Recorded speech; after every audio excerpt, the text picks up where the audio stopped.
Television channels को हर घंटे कितने एडवर्टाइजमेंट दिखाने चाहिए? क्या ब्रॉडकास्टर अपनी मर्जी से एड स्लॉट्स मैनेज कर सकता है या फिर रेगुलेटर उन पर स्ट्रिक्ट लिमिट्स लगा सकता है? और क्या एडवर्टीजमेंट रेवेन्यू पर रेस्ट्रिक्शन लगाना फ्रीडम ऑफ स्पीच और एक्सप्रेशन और बिजनेस फ्रीडम का वॉयलेशन है? इन्हीं इंपॉर्टेंट सवालों का जवाब दिया है दिल्ली हाई कोर्ट ने अपने एक लैंडमार्क जजमेंट में। केस का नाम है 9X media and others versus TRAI। 29 मई 2026 को दिल्ली हाई कोर्ट की डिवीजन बेंच ने इस मामले में अपना फैसला सुनाया। बेंच में शामिल थे जस्टिस अनिल खेत्रपाल और जस्टिस अमित महाजन, और ये जजमेंट जस्टिस अनिल खेत्रपाल ने पेन डाउन किया है। और दोस्तों, इस केस की सबसे इंटरेस्टिंग बात यह है कि इस लिटिगेशन को फाइनल डिसीजन तक पहुंचने में लगभग 13 साल लग गए। 2013 में शुरू हुआ यह विवाद आखिरकार 2026 में अपने अंजाम तक पहुंचा, और अंजाम तक सुप्रीम कोर्ट में नहीं, अभी सिर्फ ये दिल्ली हाई कोर्ट का डिसीजन है। अभी ये सुप्रीम कोर्ट में भी लड़ाई जारी रहेगी। और कोर्ट ने एक ऐसा वर्डिक्ट दिया जो टेलीविज़न इंडस्ट्री, न्यूज़ चैनल्स और पूरे ब्रॉडकास्टिंग सेक्टर पर दूर तक असर डाल सकता है। नमस्ते दोस्तों, आप देख रहे हैं लॉकुम। आइए समझते हैं इस पूरे जजमेंट को बिल्कुल सिंपल भाषा में। सबसे पहले समझते हैं कि विवाद क्या था। बहुत लोग सोचेंगे कि चैनल्स 12 मिनट एडवर्टीजमेंट कैप को चैलेंज कर रहे थे, लेकिन असल कहानी थोड़ी अलग है। ब्रॉडकास्टर्स ने कोर्ट को बताया कि उनका चैलेंज 12 मिनट लिमिट के खिलाफ नहीं था। असली विवाद था क्लॉक आवर फॉर्मूला को लेकर। TRAI के रेगुलेशन के मुताबिक किसी भी टेलीविज़न चैनल पर एक क्लॉक आवर में मैक्सिमम 12 मिनट एडवर्टीजमेंट ही दिखाया जा सकता है, और अगर किसी घंटे में एडवर्टीजमेंट कोटा पूरा यूज़ नहीं हुआ तो उस अनयूज टाइम को अगले घंटे में कैरी फॉरवर्ड नहीं किया जा सकता। यही रेस्ट्रिक्शन चैनल को सबसे ज़्यादा परेशान कर रही थी। न्यूज़ ब्रॉडकास्टर्स, एंटरटेनमेंट चैनल्स और रीजनल चैनल्स ने मिलकर कोर्ट का दरवाज़ा खटखटाया। अब देखिए उनका कहना क्या था। पेटिशनर्स कौन थे? पेटिशनर्स थे जनरल एंटरटेनमेंट चैनल्स जैसे 9X media, B4U broadband, TV vision, और न्यूज़ ब्रॉडकास्टर्स थे रीजनल चैनल्स में Eenadu TV, Orissa TV, Kalaignar TV, Maa television और बाकी लोग थे। टोटल 17 पेटिशनर्स थे, ठीक है। और रिस्पोंडेंट कौन था? TRAI और यूनियन ऑफ इंडिया। और इम्प्यून्ड रूल क्या था?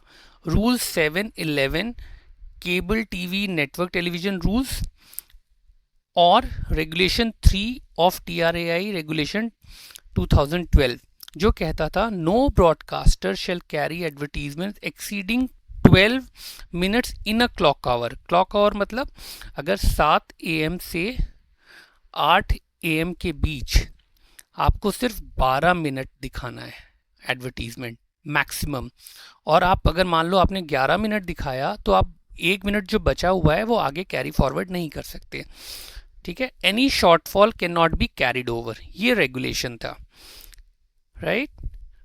अब TRAI इशूड द इम्प्यून्ड नोटिफिकेशन। इम्प्यून्ड मतलब जो चैलेंज हुआ है, under section 11(1)(b red with section 36 of TRAI act 1997। अब कोर इशू क्या था? जैसे कि मैंने पहले बोला, not the 12 minute cap but the per clock hour competition, और जो कैरी फॉरवर्ड नहीं हो सकता था, जो हम लोगों ने डिस्कस किया। कॉन्स्टिट्यूशन चैलेंज क्या था? This rule is in violation of article 14 and 19 of the constitution of India, equality before law, freedom of speech, expression and trade. Jurisdiction challenge क्या था? TRAI had statutory competence to introduce regulation 3 governing advertisement duration, ठीक है। उनके competence को ही TRAI को challenge किया गया था। आर्ग्यूमेंट्स क्या थी? Dual revenue squeeze. ये न्यूज़ ब्रॉडकास्टर की तरफ से सीनियर एडवोकेट अरविंद दत्तार जी ने सबमिशन दिया कि पहला था डुअल रेवेन्यू स्क्वीज, दूसरा था commercial speech is protected and this regulation is violation of article 14।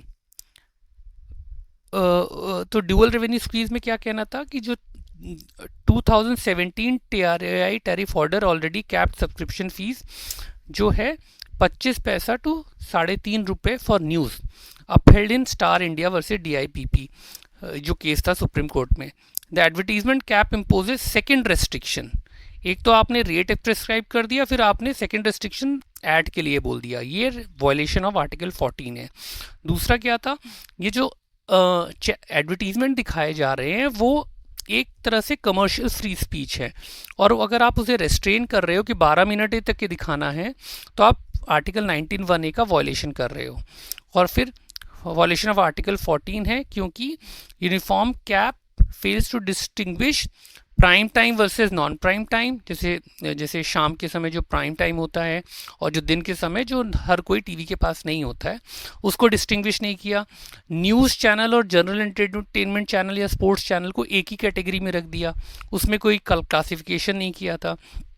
और पे चैनल और फ्री टू एयर चैनल में भी कोई डिस्टिंग्विश नहीं हुआ था, और कमर्शियल वर्सेस पब्लिक सर्विस के बीच में कोई डिस्टिंग्विश नहीं था। तो ये इन लोग का कंटेंशन था न्यूज़ ब्रॉडकास्टर्स का। जनरल एंटरटेनमेंट चैनल्स का क्या कहना था, इसमें भी senior advocate Kunal Tandon appear हुए थे, राजशेखर राव अपीयर हुए थे। इन्होंने क्या कहना था कि एडवर्टीजमेंट आर प्रोग्राम्स, ठीक है, under 2G of cable TV act, और ये आर्टिकल 19(1)(a) और G से प्रोटेक्ट होते हैं। जो एड हैं वो भी प्रोग्राम की कैटेगरी में आ गए, ये सबमिशन था, ठीक है। और क्वालिटी ऑफ सर्विस जो है QoS जो है under section so and so of TRA act can not be expanded to regulate viewing experience और advertisement time. This is content not transmission. ये जो एडवर्टीजमेंट है वो भी कंटेंट है, ये इनका सबमिशन था। और रीजनल चैनल्स ने क्या बोला था कि रीजनल ब्रॉडकास्टर जो होते हैं, जो छोटे मोटे चैनल होते हैं, उनको बहुत सारा रेवेन्यू मिलता है ऐड से, और इस कैप से उनका रेवेन्यू ख़त्म हो जाता है। और सेक्शन 11(1)(a) ये बोलता है कि रिकमेंडेटरी फंक्शन है, ये इसको बाइंडिंग लेजिस्लेटिव पावर नहीं है।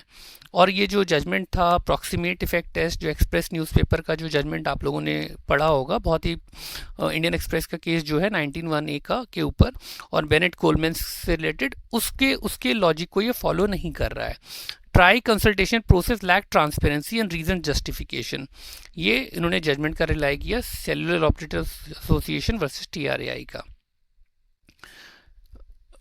यूनियन ऑफ इंडिया और TRAI का क्या स्टैंड था, no unfettered right to Airways.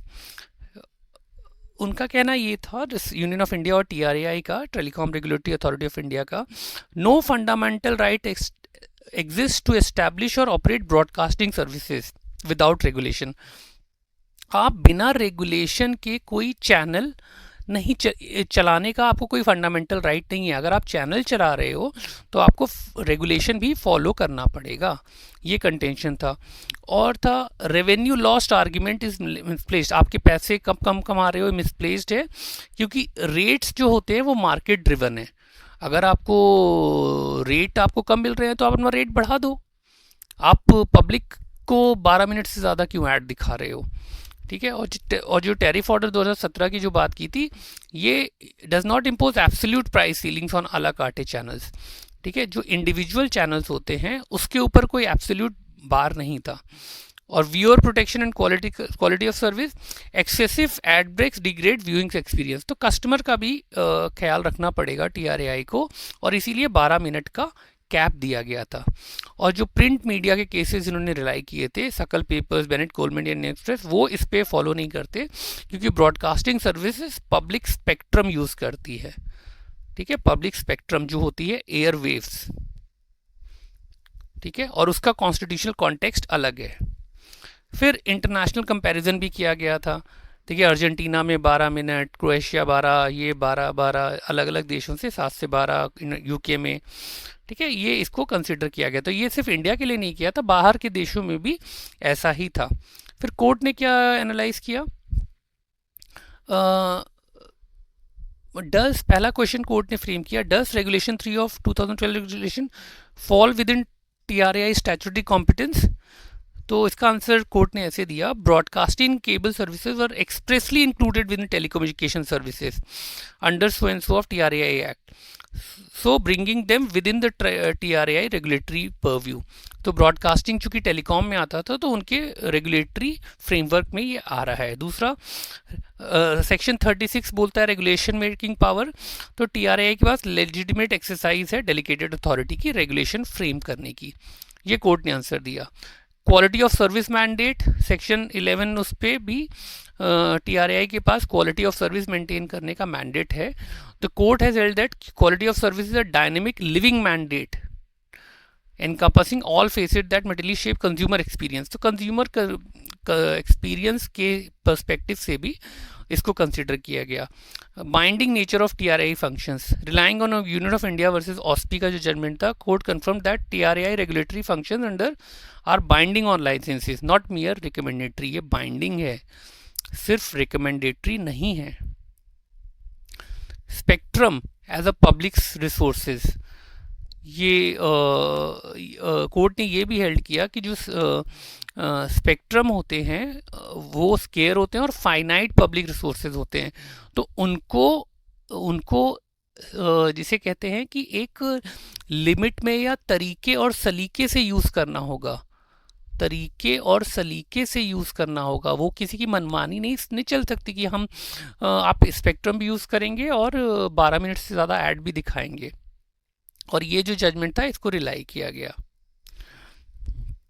Article 13(1)(c) of the constitution को भी रिलाई किया गया और उससे बोला गया this is constitutional shield. Laws giving effect to article 39(b) and (c) are immune from challenge under article 19, 14 and 19 because real nexus exists between law and objective। ठीक है, economic system must not relate concentration of wealth, ये और material best serve the common good. जो spectrum था वो ऐसे distribute होना चाहिए कि सबको बराबर बराबर मिले और कंसंट्रेशन किसी पर्टिकुलर लोगों पे ना हो। तो इसलिए 31(c) आर्टिकल को भी इनकॉर्पोरेट किया गया, कंसिडर किया गया so as to upheld this regulation. Court की फाइंडिंग क्या थी? The decisive test is a real and substantive nexus for 12-minute cap prevents excessive commercial exploitation of scarce public resource, proximate and rational nexus, और है impugned regulation attract protection of article 31(c)। और article 14 और 19 के लिए भी court ने independent constitutional analysis की कि 19(1) है not the core right, loss of advertisement revenue, a commercial business concern falling under 19, not the core of free speech, where speech is intertwined with business it must balanced against societal interest। ठीक है, अगर speech commercial nature की हो तो वो balanced अगर society interest भी होना चाहिए। ए सुरेश का जजमेंट इस पे कोर्ट ने कंसिडर किया। ये 12 मिनट है रीजनेबल रेस्ट्रिक्शन, ये तो आप लोगों ने पढ़ा ही होगा रीजनेबल रेस्ट्रिक्शन अगर आप लॉ स्टूडेंट या एडवोकेट हैं तो। Article 14 not violated because there is a reasonable and intelligible nexus, right? ये why print media precedents are distinguishable, जो उन्होंने जजमेंट कंसिडर किए थे petitioners ने, सकल paper, Bennett Coleman, Tata press, because print media use privately owned resources, यहाँ पे spectrum नहीं होते हैं। ठीक है, broadcasting media use Airways and spectrum, तो इसलिए कोर्ट ने उसको कंसिडर नहीं किया था। Petitioner while equating the two media have overlook this essential constitutional distinction between private means of expression and public means of transmission. वहाँ पे पेपर है, यहाँ पे वेव्स है जिसको स्पेक्ट्रम लगता है। जो ट्राई का कंसल्टेशन प्रोसेस था उसे अपहेल्ड किया गया। Process followed by TRAI, standard of review था, रेवेन्यू वर्सेस राइट को बैलेंस किया गया। ठीक है, तो इस जजमेंट का कंक्लूजन क्या था? ट्राई के कॉम्पिटेंस को अपहेल्ड किया गया। ये जो रेगुलेशन था ये इन कॉन्सोनेंस विद और इन कंफर्मिटी विद आर्टिकल 31(c) था। आर्टिकल 14 और 19 वॉयलेट नहीं हुए थे और कोई रेगुलेशन ये गारंटी नहीं करता कि आपको प्रॉफिट होगा, आपको सोसाइटी इंटरेस्ट का भी ध्यान रखना होगा। ठीक है, तो यही कहते हुए कोर्ट ने ऑब्जर्व किया कि व्यूअर एक्सपीरियंस भी क्वालिटी ऑफ सर्विस का एक इम्पॉर्टेंट हिस्सा है और एडवर्टीजमेंट ड्यूरेशन उस एक्सपीरियंस को डायरेक्टली इफेक्ट करती है। इसलिए एडवर्टीजमेंट ड्यूरेशन रेगुलेट करना टीआरआई के पावर्स के अंदर आता है। लेकिन जजमेंट का सबसे इंपॉर्टेंट हिस्सा अब आता है। कोर्ट ने कहा कि स्पेक्ट्रम एक स्केर्स पब्लिक रिसोर्स है, एयरवेज पब्लिक प्रॉपर्टी है, स्टेट उन रिसोर्सेज का ट्रस्टी है। और इसी प्रिंसिपल को अप्लाई करते हुए कोर्ट ने आर्टिकल 31C का सहारा भी लिया, जो हम लोग पहले डिस्कस कर चुके हैं। कोर्ट ने कहा कि advertisement cap excessive commercial exploitation को रोकता है और पब्लिक रिसोर्स के फेयर यूटिलाइजेशन को इंश्योर करता है। इसलिए रेगुलेशन का डायरेक्ट कनेक्शन पब्लिक इंटरेस्ट और कॉमन गुड से है। यहीं ब्रॉडकास्टर्स के कॉन्स्टिट्यूशनल चैलेंज को सबसे बड़ा झटका लगा। कोर्ट ने आर्टिकल 14 और आर्टिकल 19 के चैलेंजेस को रिजेक्ट कर दिया। कोर्ट ने कहा कि ब्रॉडकास्टर्स के पास कंटेंट पर कंट्रोल है, प्राइसिंग पर कंट्रोल है, बिजनेस मॉडल पर कंट्रोल है। रेस्ट्रिक्शन सिर्फ इतनी है कि 1 घंटे में एडवर्टीजमेंट 12 मिनट से ज़्यादा नहीं हो सकती, और इसीलिए ये एक रीजनेबल रेस्ट्रिक्शन है। कोर्ट ने प्रिंट मीडिया और टेलीविज़न ब्रॉडकास्टिंग के बीच भी एक बहुत इंपॉर्टेंट डिस्टिंक्शन ड्रॉ की। ये हम लोग ऑलरेडी डिस्कस कर चुके हैं। ये जजमेंट ब्रॉडकास्टर प्रॉफिट्स और व्यूअर इंटरेस्ट के बीच बैलेंस को रीडिफाइन करता है। कोर्ट ने एक बार फिर रीअफर्म किया कि स्पेक्ट्रम किसी प्राइवेट एंटिटी की प्रॉपर्टी नहीं है, यह देश के लोगों का रिसोर्स है और इसका उपयोग पब्लिक इंटरेस्ट के हिसाब से रेगुलेट किया जा सकता है। इसी वजह से यह जजमेंट ब्रॉडकास्टिंग लॉ की फील्ड में आने वाले कई सालों तक कोट किया जाएगा। आपका इस जजमेंट पर क्या विचार है? क्या कोर्ट ने सही बैलेंस स्ट्राइक किया है? कमेंट सेक्शन में अपनी राय ज़रूर बताएं। अगर वीडियो पसंद आया हो तो लाइक, शेयर और सब्सक्राइब ज़रूर करें। आप प्लीज़ बेल आइकन को भी प्रेस करके रखें। मिलते हैं अगले इम्पॉर्टेंट लीगल अपडेट के साथ। बहुत बहुत धन्यवाद। जय हिंद।